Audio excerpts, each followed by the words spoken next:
Hello everyone, welcome to Shrabani's recipe. খুবই মজাদার একটা মাটন বিরিয়ানির রেসিপি শেয়ার করব আজ। হাতের কাছে থাকা সব উপকরণ দিয়েই আজকের এই বিরিয়ানির রেসিপিটা তৈরি করে নেওয়া যাবে। খুব সহজেই রেসিপিটি তৈরি করে দেখিয়েছি, আশা করছি আপনাদের ভালো লাগবে। চলুন দেখে নিই আমাদের আজকের রেসিপি। প্রথমেই আমি একটা মশলা তৈরি করে নেব।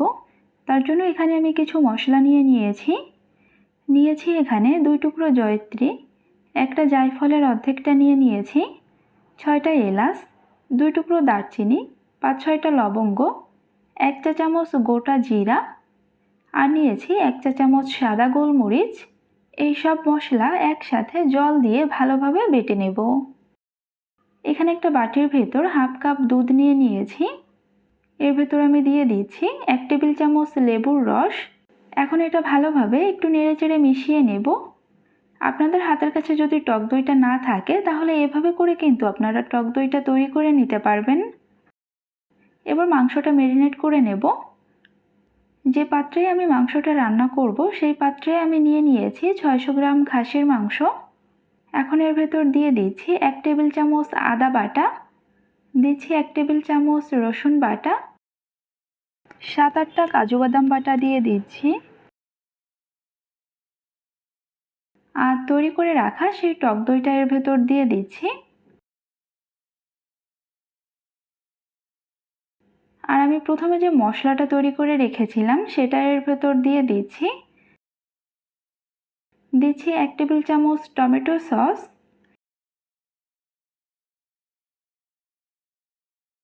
পরিমাণ মতো লবণ, 1 চা চামচ দিচ্ছি মরিচের গুঁড়া, 1/3 কাপ দিয়ে দিচ্ছি পেঁয়াজ বেরেস্তা। আর আমি এই পেঁয়াজটা যে তেলে ভেজেছিলাম সেই তেলটা এখানে দিয়ে দিচ্ছি। এখানে হাফ কাপ তেল আছে।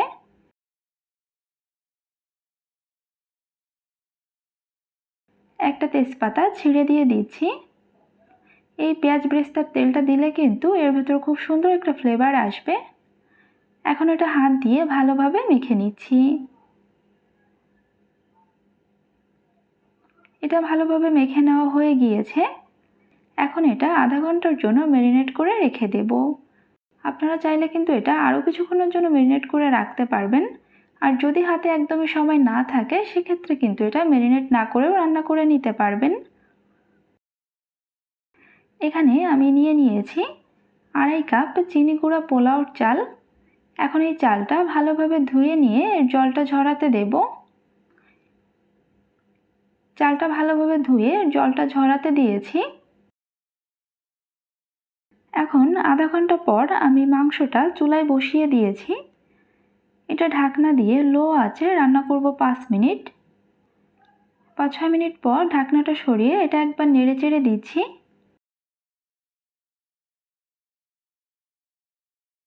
এখানে জল ব্যবহার করার কিন্তু কোনো প্রয়োজন নেই। মাংস থেকে যে জলটা উঠবে এই জলেই কিন্তু মাংসটা ভালোভাবে কষিয়ে নেওয়া হয়ে যাবে। এটা আরও বেশ কিছুটা সময়ের জন্য ঢাকনা দিয়ে এভাবে রান্না করে নেব। মাংসটা ভালোভাবে সিদ্ধ হওয়া পর্যন্ত এটা এভাবে ঢাকনা দিয়ে রান্না করে নেব। আর এই সময়ের মাঝে ঢাকনাটা সরিয়ে এটা একটু পরপর নেড়েচেড়ে দিতে হবে। আমি এটা বেশ অনেকটা সময় ধরে রান্না করে নিয়েছি। আর মাংসটাও ভালোভাবে সিদ্ধ হয়ে গিয়েছে। মাংসের উপরে তেলটাও কিন্তু ভেসে উঠেছে। এটা নেড়েচেড়ে একটু ভালোভাবে কষিয়ে রান্না করে নিতে হবে। এখানে হাফ চা চামচ কেওড়া জল দিয়ে দিচ্ছি।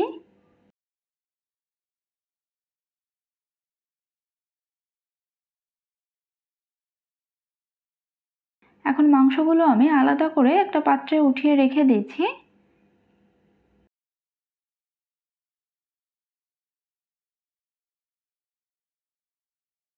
মাংসগুলো উঠিয়ে নিয়েছি। আর প্যানে যে তেল আর মশলা আছে এর ভিতরে আমি ধুয়ে জল ঝরিয়ে রাখা চালগুলো দিয়ে দিচ্ছি। চালটা এই মশলার সাথে ভালোভাবে মিশিয়ে নিচ্ছি। চুলার আঁচটা মিডিয়ামে রেখে অনবরত নেড়েচেড়ে 5-6 মিনিট সময় ধরে চালটা ভালোভাবে ভেজে নেব।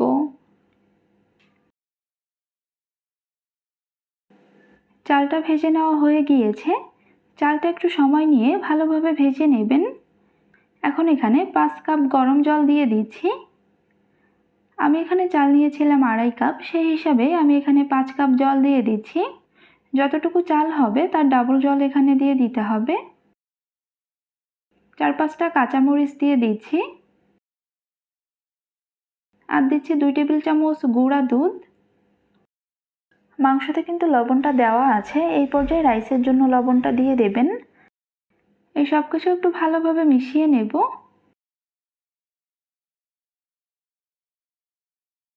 কিছু কিশমিশ দিয়ে দিচ্ছি। এখন এটা মিডিয়াম আঁচে ঢাকনা দিয়ে রান্না করব 5 মিনিট। 5 মিনিট পর ঢাকনাটা সরিয়ে এটা একবার নেড়েচেড়ে নিচ্ছি।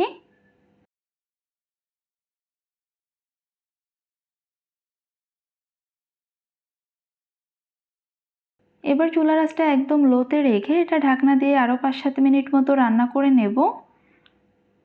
ঢাকনার গায়ে যে ছিদ্রটা আছে সেটা একটা কাগজের সাহায্যে বন্ধ করে দিচ্ছি। 5-7 মিনিট পর ঢাকনাটা সরিয়ে নিচ্ছি আর এটা আবারও একবার ভালোভাবে নেড়েচেড়ে নেব।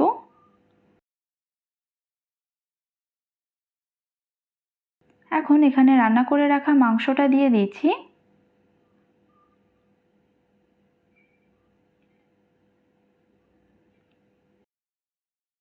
এক চা চামচ মতো কেওড়া জল দিয়ে দিচ্ছি।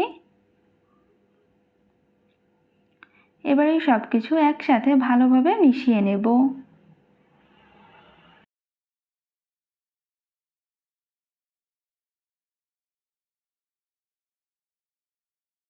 দুই থেকে 3 টেবিল চামচ মতো ঘি দিয়ে দেব।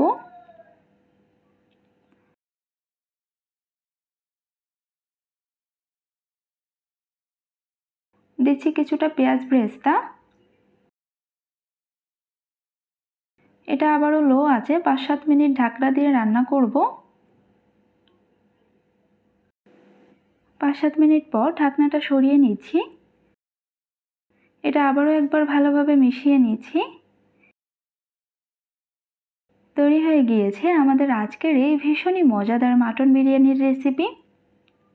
আশা করছি আজকের রেসিপিটি আপনাদের অনেক সহজ লেগেছে আর ভালোও লেগেছে। মাংসটা আমি একটু ভেঙে দেখিয়ে দিচ্ছি এটা কতটা নরম হয়েছে। মাংসটা কিন্তু খুব সুন্দরভাবে সিদ্ধ হয়ে গিয়েছে।